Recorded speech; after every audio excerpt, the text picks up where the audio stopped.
In the creation myth of Vanadil, the children of the gods, the ancients, attempted to gain entry to paradise.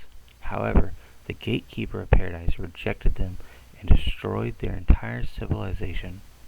The goddess, Altana, having awoken from her slumber, wept over the destruction of the ancient race. Her tears cleaned away the wreckage, and 5 divine tears gave rise to the 5 enlightened races: the Elvon, the Galka, the Hume, the Mithra, and the Taru.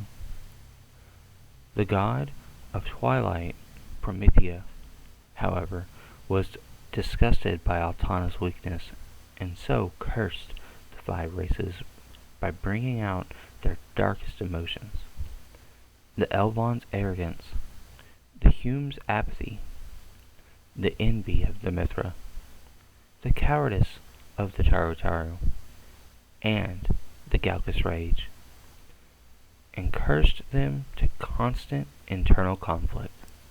Welcome back, everyone. Today we'll be answering the question, who are the Mithra? A predominantly female race of hunters who live alongside the Taru in winters.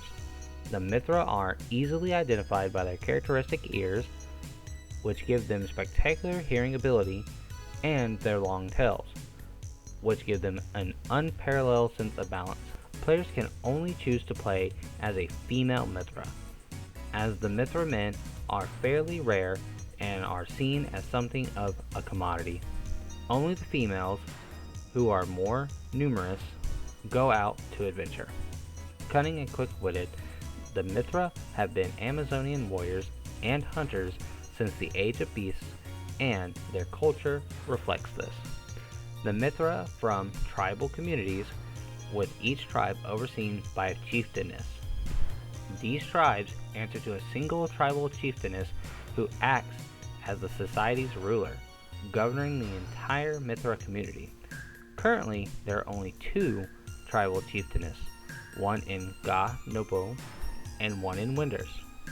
Due to the rarity of Mithra male, the men stay home to raise the children, while the women form the political and warrior classes. This custom was implemented to shelter their small percentage of men. The Mithra homeland nation is the Ga Nobu matriarch, also known as Ga Nobo, with its capital city of Yo.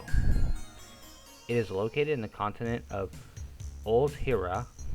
The Mithra built and maintained a society on the nation's island chains.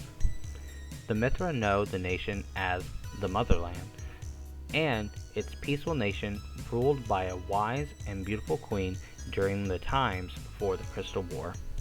The town of Mithra is considered the Mithra capital for those living in Winders. The small town of Kazam in the Outland Islands is also considered a Mithra settlement. Thanks to the friendly relationship with the Taru, whom many Mithra view as little brothers and sisters, Winders enjoys a peace and prosperity that is only threatened by the Agudo, with whom Winders shares an uneasy truce. The Mithra are a race of hunters, and their names are designed to accommodate for this. Examples include An Shana, Hanapuna, and Fo Mokoro. Mithra's names include a first name and a family name. While hunting, they call each other by their first names, such as An, Hana, and Fo, whenever they are closing in on prey or in a tense situation. Their short, easy pronounced names allow them to speak fast and easily during such times. One might surmise that if their names were as long and elegant as those of the Elvon, they might bite their tongues while trying to call each other, and whatever they are chasing would slip away. When speaking, Mithra tend to roll the R's in certain words, resulting in what sounds like a cat purr or a growl, depending on the inflection. Resembling humanoid cats, the Mithra tails give them an excellent sense of balance that no other race compares with. They have the highest dexterity and agility among the races of Vana'diel. Their feline ears allow the Mithra an acute sense of hearing and react in accordance to Mithra's emotional state, much like cats. Other than their traits and feline nose, their physical structure is comparable to that of a human, although they are shorter than the average human adult. The Mithra have the same dietary habits as humans, eating both greens and meats, although the Mithra are the only race able to eat raw fish. The Mithra have great energy and have been stereotyped as mischief makers, whereby the inherent curiosity often gets them into trouble. Mithra are not particularly strong, brilliant, or charismatic, but due to their outstanding dexterity and agility, they are ideal for classes such as Ranger, Ninja, and particularly Thief. These traits have caused them to be stereotyped as a race of cheats and are sometimes treated with disdain and suspicion by the other races.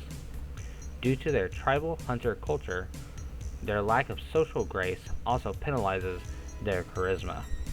Aside from their dexterity, agility, and charisma, Mithra have fairly average statistics and can play almost any of the jobs without difficulty, with possible exception given to Beastmaster and Bard due to their low charisma scores.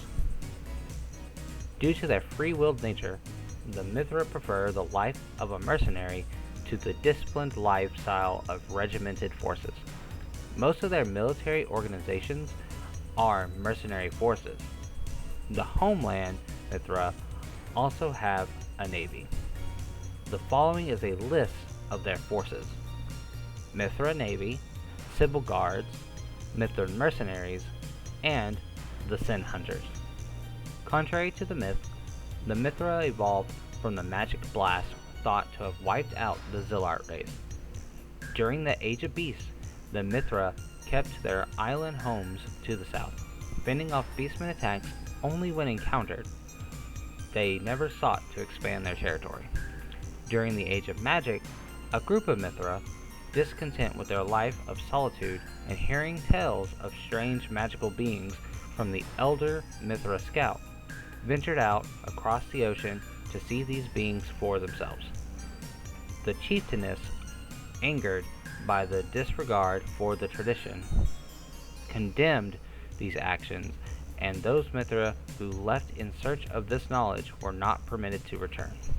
This did not stop the adventure-seeking youth, though, who set off their journey. Eventually arriving at Winders, the Mithra and all of the Taru were welcomed with open arms, their strength and tactical skill proven useful to the physically weaker Taru, which made it a dually beneficial arrangement. The Mithra were allowed to live in Winders with Taru protection and magics, and in return would serve as the foot soldiers of the Taru military. Together, the races carved and built the town of Mahura into the cliffs overlooking the sea. It was a reminder to the Mithra that their home was not so far away after all. Mahura, though always a small town in structure, would become a special place in the hearts of Mithra in Winders. However, as more races gained powerful magic, the Taru isolated themselves from the world, closing their nation's borders from all but the Mithra. During the Age of Power, it was assumed that the Winders-based Mithra fought alongside the Taru against the Elven Empire. Come the fall of the Empire and the moon's eclipse, the Mithra had developed their own population and chieftainess within the capital of Winders, and maintained relations with the Mithran homeland. When the multinational expedition began, the Mithran homeland sent their representative, Yao Rabata, to obtain a piece of the dark magicite and bring it back. The magicite was used to form the legendary Mithra weapon, the Bow of Light. Although powerful, the magicite within the weapon would overcome the wielder with fear, hatred, and jealousy, causing them to attack their sisters indiscriminately. This brought about a civil war within the nation, and, in retribution for its creation, the execution of Yo-Rabata. The bow, which could only be an asset in the hands of a pure-hearted wielder, was snuck away from the nation and given to Lako Habayoko, Yao's implied son, to use in the Crystal War. With the Crystal War's onset, the Windows-based Mithra culture was as threatened as the Taru, and the two races merged their armies against the Beastmen. Many Mithra from the island of Olzahira, seeking fame or fortune, volunteered to help and were dispatched to the Federation of Windurst as mercenaries. Despite the combined efforts of the Allied forces, Windurst was razed. At the war's end, the Mithra played a key role in rebuilding the city, and many have since taken permanent residence there. In the next video, we will explore more of the Enlightened races, so please stay tuned for that. Comment down below if any of this information was new to you, or if you play a Mithra and what your favorite job is. If you want to see more and stay up to date on this series covering Final Fantasy XI and the world of Vana'diel, please consider giving this video a like and subscribing, as it really helps the channel grow. Thanks everyone for watching.